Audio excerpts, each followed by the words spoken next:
So you can see he's holding on very tightly to that lure. He will not let it go because when a bird of prey catches something, it gets Breeding Research Center. Okay, இங்கே தான் நடக்குமா இது shows. And one more show is there only.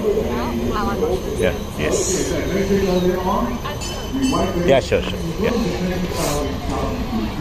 In fact, they are the largest eagles that you can find right here in Singapore. ನೋಡೋಣ show ಶುರು ಆಗಿದೆ already.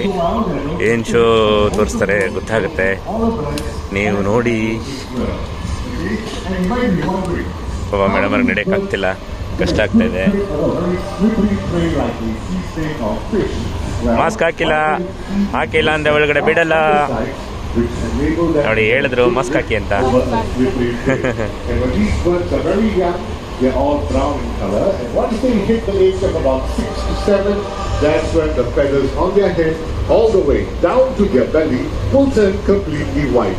Hence the name, the white-bellied sea eagle. Off he goes. Let's give Nelson a big round of applause, everyone. Thank you very much. Yes. Beautiful eagle. Thank you. Already ಶುರು ಆಗಿದೆ. All right, boys. See you later. All the way inside. There you go. Eagle. Now, our next bird Eagle of prey has got keen sense of smell. It is able to pick up the stench of rotting carcass from miles away. Now, ladies and gentlemen, I mentioned the word carcass, right? What type of a bird of prey would you associate with a carcass? Vulture, very good. So everyone, let's welcome Titan. Come on, Titan. Over here, boy. I can see you right over here. Oh, wow, look at that flight. Ladies and gentlemen, meet Titan, our turkey vulture. The turkey vultures can be found in the Americas, and they are pretty abundant in the wild. Close to about 10 million of them. As I mentioned earlier on, they have a keen sense of smell, so usually the turkey vultures are the first to reach a carcass. Now, they may be the first, but at times they might not be able to consume the food as yet, because unlike their larger counterparts, turkey vultures do not have strong and powerful beaks to break apart very tough meat. So they will have to rely on larger vultures to help them out. And here's an interesting fact about the turkey vulture. They have an extremely acidic stomach acid, gastric acid, almost 0 pH level. So you can imagine how powerful their digestive system is, alright? Titan has done pretty well as well. Time for us to head back home. Thank you very much, Titan. Home is that way. All the way back to Dahlia. See you later. Bye-bye. There you go. Round of applause for Titan, everyone. Thank you so much.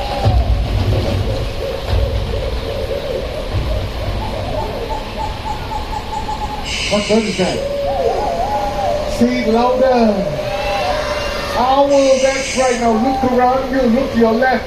Look to your right. Look underneath your seats. Are you able to spot the owl? Where is the owl? Where is the owl? It's right up there. Now very shortly the owl will be making its way down. So for the folks on this side, please remain seated and be as quiet as possible so you can get to experience the owl's unique ability of silent flight. Whoa, very low above your heads. There you go. Now, ladies and gentlemen, owls, unlike other birds of prey, have very soft edges at the tip of their feathers. So the sound frequency created by the wing flaps will be absorbed by those feathers, right? Well, that's not the only reason for them to be stealthy. There's another reason too. What do owls mainly hunt for at night? Anyone knows? Mice and rats, right? Rodents. Rodents come out at night. And rodents have an acute sense of hearing as well. So the owl would have to be very quiet in order to catch its prey without being detected at all. That's why they're also known as the silent hunters of the night. Now everyone, meet Balangsal Malay fish owl. Malay fish owls can be found throughout Southeast Asia, and this particular species has evolved to hunt for fish. So that makes them pretty unique, alright? There you go, beautiful looking owl. Okay, now I have a question for all of you. We have another owl making its way out right now. That would be Soren. He's our barn owl, and barn owls can be found throughout the world, except for Antarctica. Now, ladies and gentlemen, Both these birds were hatched and raised right here in the Jurong Bird Park at our Breeding and Research Center, which is located right back there. Well, Soren is about 7 years old. That's right, 7 years old. And Bulang over here is about 15 years old this year. Okay? And amongst the owl species, the barn owls, like Soren, have hypersensitive hearing. They are able to pounce on a prey in total darkness just by relying on their sense of hearing, right? That's how powerful it is, okay? There you go. Now, Mr. Soren here has done pretty well. Right now, it's time for him to head back home. So children, everyone say bye-bye, Soren. There you go. Thank you very much, Soren. All right. Okay, folks, take a look at Bulang. Did you notice, or do you notice that he's able to turn his head all the way to the back? Yes, okay, so I have a question for all of you. How many degrees do you think an owl is able to turn its head? 360, 270, 270, 180. Okay, hang on. So many answers. I'll tell you what, I'll make this easier for everyone. I'm going to say the answers. If you think it's right, raise your hands, okay? How many of you think it's about, let me see, 180 degrees? Raise your hands. 180. 180. Okay. What about 360 degrees? Raise your hands. 360. Okay. 270 degrees. Raise your hands. 400. Raise your hands. Now, just joking, alright? Looks like most of you got it right. The correct answer would be up to 270 degrees.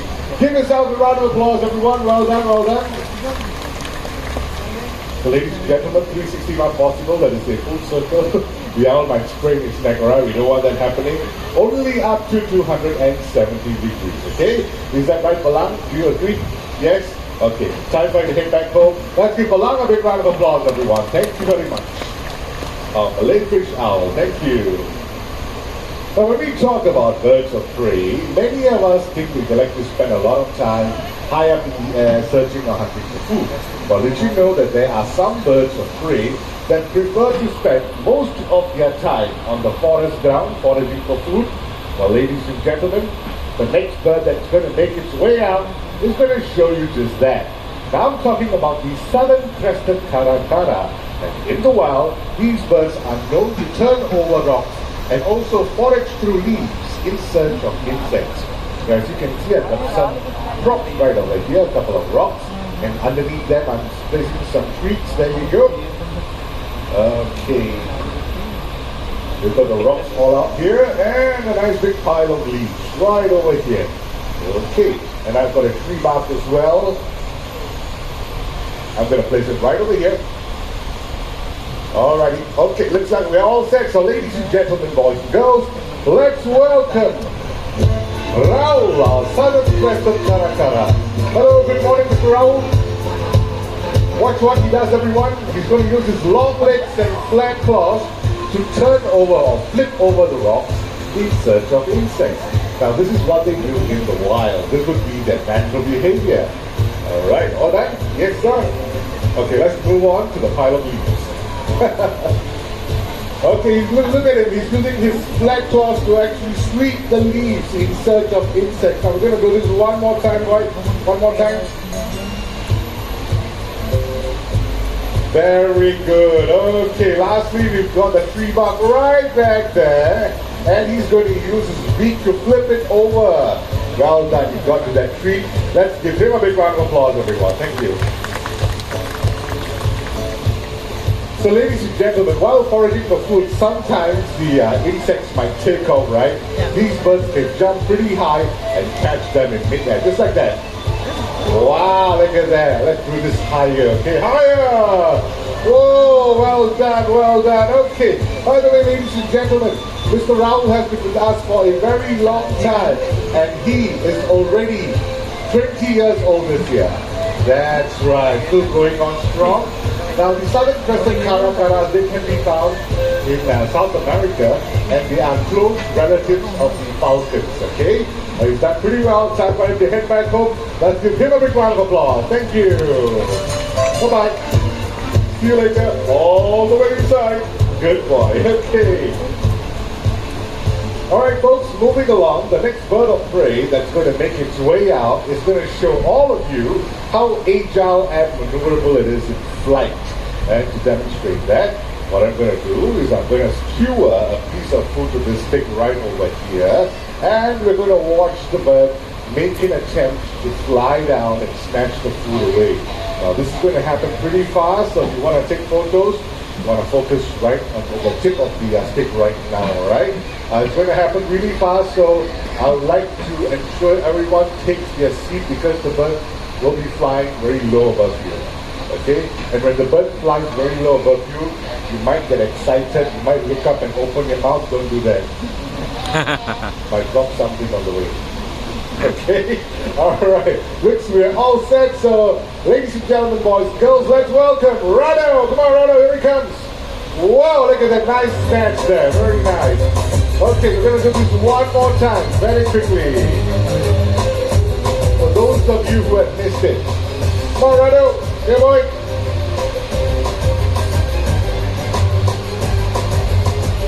And here he comes big. Excellent. Well done, well done. Well, that's not it, ladies and gentlemen. Birds like Rado are also capable of catching insects in mid-air.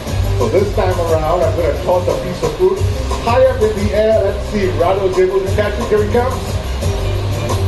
Whoa! Would you like to see more of that? Yes, okay. So without further delay, let's welcome our team of brownie guys. And here they come.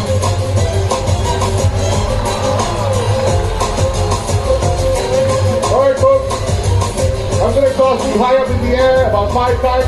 Let's see if our kites are able to catch them. And I want all of you to count together with me. We're going to start off with number 1. Very nice. Okay. Number 2. How about low one for you? Low one for you. Number 3. Really high one. 4. Wow, that was impressive. Okay, one more coming up. One more. Let me get their attention. Right up there. 5. And a bonus one. There you go. And all of you are very lucky because right now we have a wild one joining us. Take a look at that one. Sorry, really high up. Now that would be a wild brownie kite. By the way, ladies and gentlemen, if I forgot to mention, these are brownie kites and they can be found in Southeast Asia. In fact, they're very commonly found right here in Singapore. In the wild, they're known to fish, but they're also known to scavenge for dead fish and crustaceans as well. And just like the white-bellied sea, though, it is also easy to tell apart the adult and the juvenile brownie kite. If you take a look at the ones flying around, you will notice that they have got white feathers from their head all the way down to their belly. So those are the adults. For the juveniles, they're all brown in color. Okay? And if you'd like to have a close-up view of the brownie kite, feel free to visit the Raptor Retirement Aviary. It's right back there. Okay? We've got 2 retired kites, Caltex and Wally. Don't forget to say hello to them.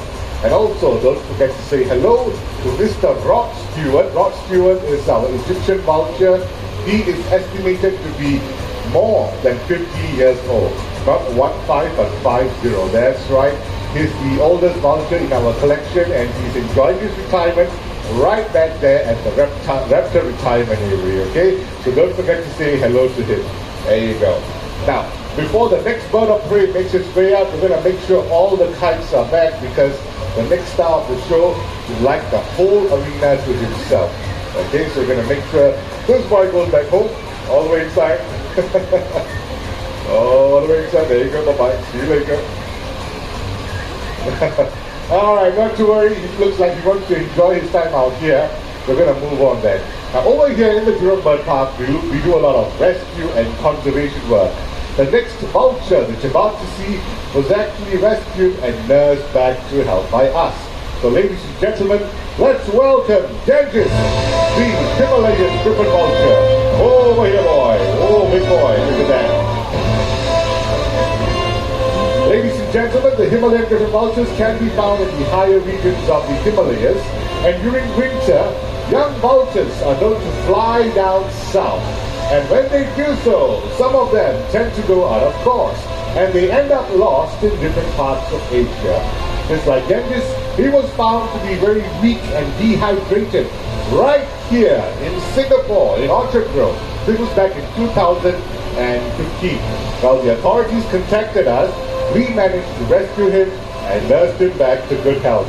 Don't you think he looks pretty healthy right now? Yes, okay, thank you very much, boy. Time for you to head back home. Hold this out of the way. All the way inside, good boy. There you go. Let's give him a big round of applause, everyone. Thank you.